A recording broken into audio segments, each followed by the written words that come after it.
نحمده ونصلي ونسلم على رسوله الكريم اما بعد فاعوذ بالله من الشيطان الرجيم بسم الله الرحمن الرحيم والذين يرمون المحصنات ثم لم يأتوا بأربعة شهداء پارہ نمبر 18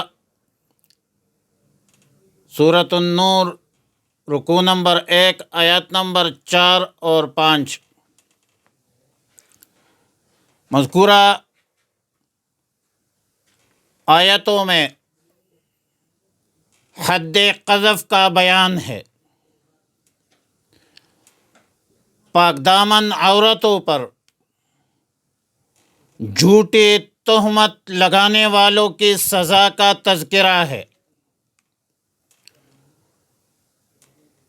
چونکہ زنا معاشرے میں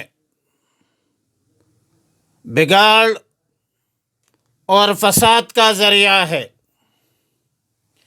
اس لیے اس کی سزا دوسرے جرائم سے شریعت مطہرہ میں سخت رکھی ہے۔ عدل اور انصاف کا تقاضا یہ ہے کہ زنا کے معاملے میں ثبوت کو بڑی اہمیت حاصل ہے، تاکہ بغیر شرعی ثبوت کے کوئی شخص کسی مرد یا عورت پر تہمت لگانے کی جرأت نہ کرے۔ شریعت مطہرہ میں زنا کے معاملے میں شرعی گواہوں کا نصاب، شرعی ثبوت کا نصاب 4 مرد اور ان 4 مردوں کا عادل ہونا ضروری ہے۔ لہذا کوئی شخص کسی بھی مرد، کسی بھی عورت پر بغیر شرعی ثبوت کے تہمت لگانا شریعت مطہرہ نے جرم قرار دے دیا ہے، اور اس جرم کی سزا 80 کوڑے ہے، تاکہ کوئی بھی شخص معاشرتی زندگی میں، شہری زندگی میں،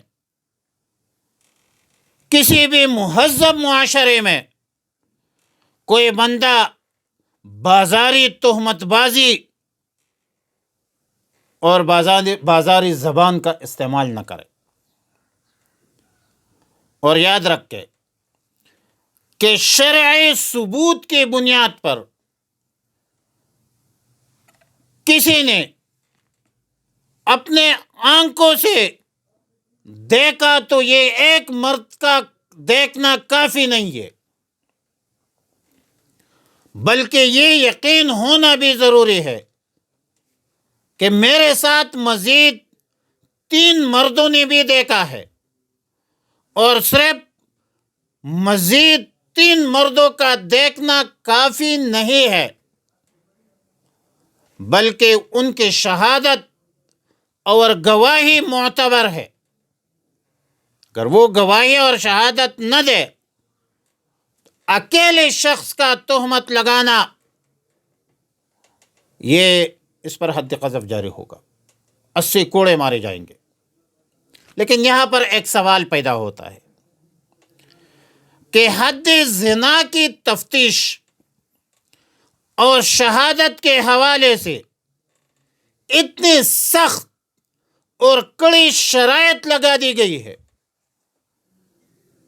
کہ ایک تو کوئی بندہ شہادت کے لیے تیار نہیں ہوگا، مجرمین کو کھلی چھٹی مل جائے گی،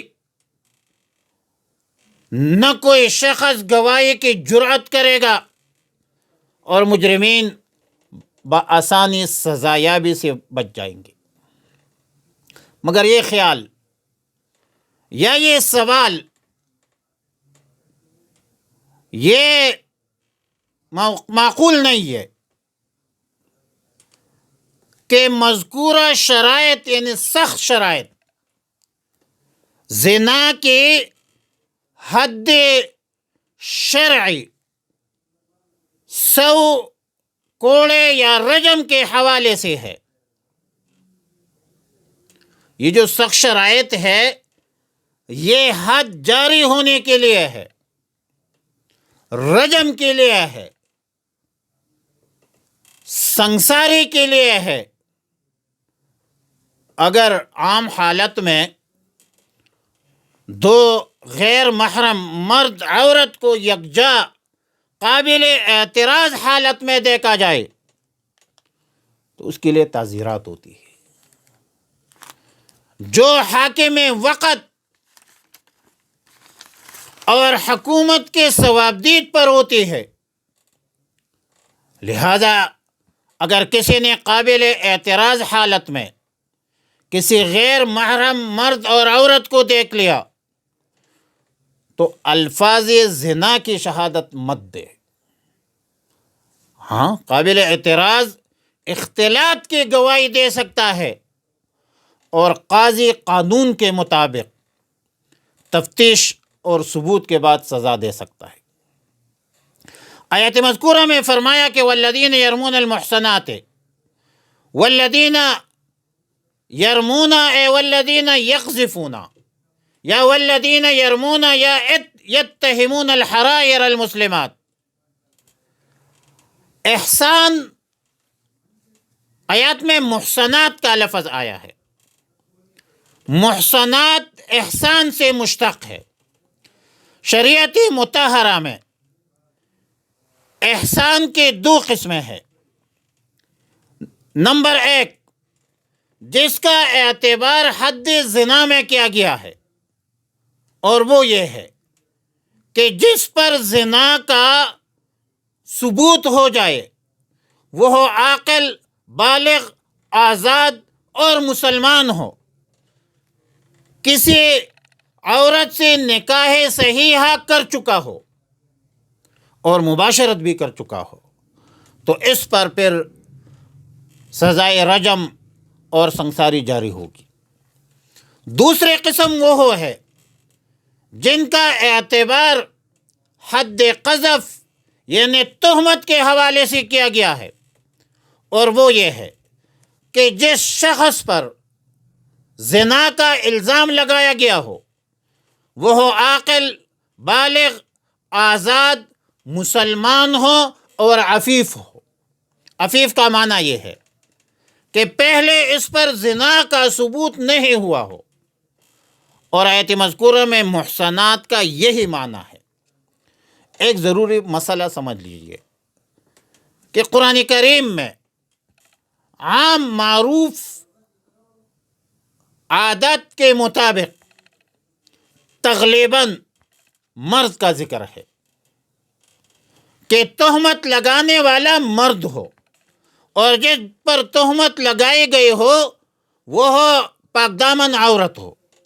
مگر اشتراک علت کی اساس پر حکم مذکورہ میں تعمیم ہے. کوئی عورت دوسرے عورت پر تہمتی زنا لگائے، یا کوئی مرد کسی مرد پر تہمتی زنا لگائے، یا کوئی مرد کسی عورت پر تہمتی زنا لگائے، یا کوئی عورت کسی مرد پر تہمتی زنا لگائے اور ثبوت شرعی موجود نہ ہو، تو یہ سب لوگ سزا کے مستحق ہوں گے. قذافی الہدایہ لعلامہ مرغینانی. دوسرا مسئلہ یہ یاد رکھے کہ حد قذف جو حد شرعی ہے یہ صرف اور صرف تہمتی زنا کے ساتھ مخصوص ہے. کسی دوسرے جرم کی تہمت پر حد قذف جاری نہیں ہوگا. ہاں، تعزیرات کی بنیاد پر، تعزیر سزا کی بنیاد پر حاکم وقت کے ثوابدید پر ہے کہ ہر جرم کی تہمت پر سزا دے، اور اس کے لیے قانون سازی بھی ہونا چاہیے. ایک تو یہ جو کفر کی بازاری فتوی بازی ہے، ایک اس کے لیے قانون سازی ضروری ہے کہ ہر بندہ دوسرے بندے پر کفر کے فتوے لگائے، یہ بند ہونا چاہیے۔ ایک غداری کا فتویٰ جو ہے کہ یہ غدار ہے اور یہ اس کو بھی روکنا چاہیے، تاکہ کوئی شخص کسی دوسرے شخص کو غدار اور کافر نہ کہے۔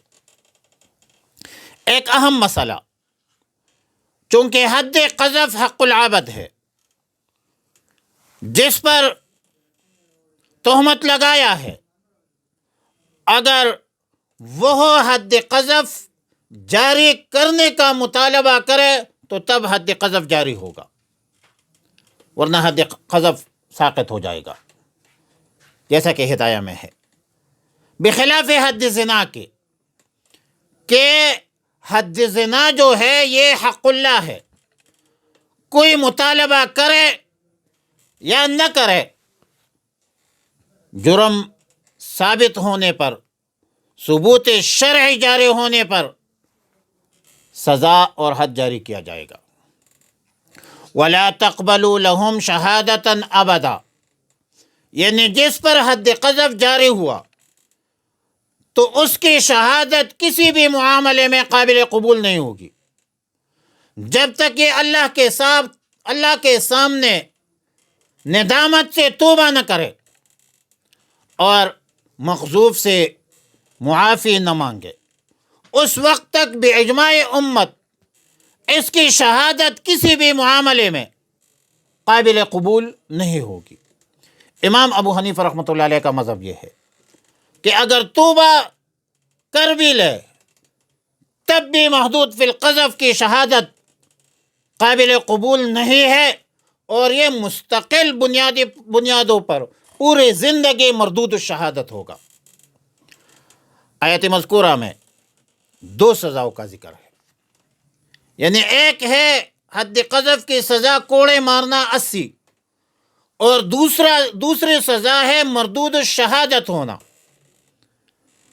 باقی الا الذین تابوا میں استثناء اولئک هم الفاسقون سے ہے، یعنی اگر توبہ بھی کر لے صدق دل سے پھر وہ فاسق نہیں رہے گا، آخرت کی سزا معاف ہو جائے گی، لیکن دنیا میں اس کے شہادت قابل قبول نہیں ہوگی۔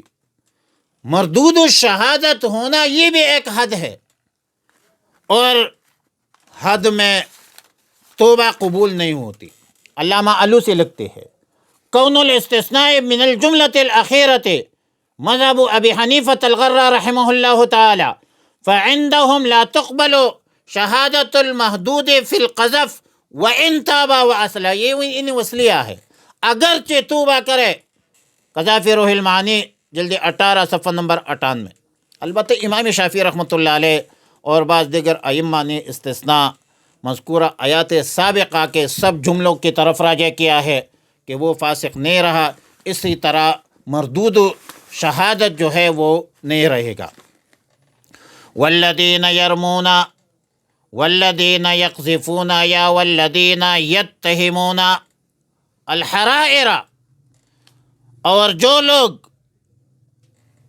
تہمت لگائے المحصنات پاک دامن عورتوں پر، ثم لم یأتوا باربعۃ شہداء، پھر نہ لائے وہ 4 گواہ، فجلدوہم، مارو ان کو، لگاؤ ان کو، 80 جلدتاً، 80 کوڑے، ولا تقبلوا، اور قبول نہ کرو، لہم ان کی، شہادتاً شہادت، ابداً ہمیشہ کے لیے، وَأُولَئِكَ هُمُ الْفَاسِقُونَ، اور یہ لوگ نافرمان ہے، إِلَّا الَّذِينَ تَابُوا، مگر جو لوگ توبہ کرے، من بعد ذالک، اس کے بعد،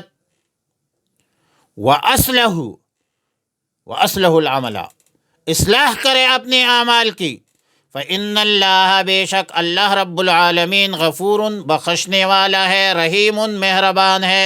وصلی اللہ علی النبی الامی الکریم وعلی آلہ وصحبہ اجمعین۔